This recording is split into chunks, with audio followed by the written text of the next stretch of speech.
What's up guys? Ayan, pinipitasan namin yung avocado dito sa likod bahay namin guys. Dalawang puno ito. Lahat namumunga. Pinipitas na namin yung medyo yung matanda na kasi nahuhulog na sila. Parang nasisira ba dahil sa mga ibon ganun. Kinukuha lang namin para dito na lang sa loob namin bahay, isasako na lang namin para mahinog na siya. O kawawa naman pag laging nahuhulog lang ba. Ayan guys, kinukuha ng bunso ko. Pinipitas na siya, ang daming bunga guys. Sayang.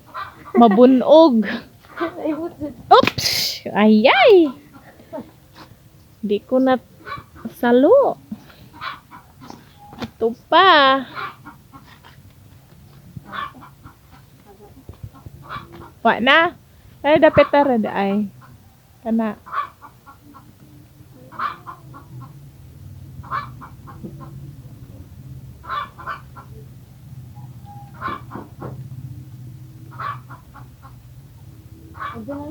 Wa na ko Tesa ha, kaon tesa ha. Basta ko nakamot kada. Oh, di ba?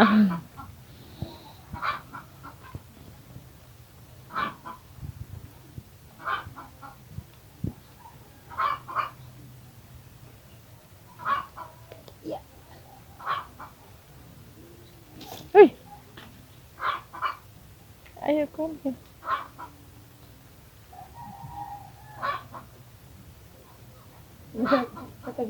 At least nakuha na to. Katuwa ni mo nakuha to Itong sinaw-sinawon to Mani ka kita na. Katudapitan to. Kana. Nangga urog-urog. Tumoy? Pangunaw pa. Pailis. Heto pa. Di pa namin to kukunin guys. Alanganin pa yan. Yan. Ito yung malalaki. Malalaki to kaysa doon na dalawang punuan. Ayan. Di ba? Ay. Pinang mga avocado sarap nito. Lagyan ng gatas. Asukal. Tapos ilagay sa ref. Sarap. Yan. Get me sensual.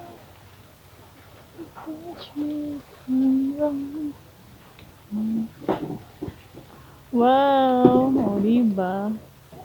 Di na kailangan na umakyat kasi mababa lang. Pwede lang pitasin ng ganyan.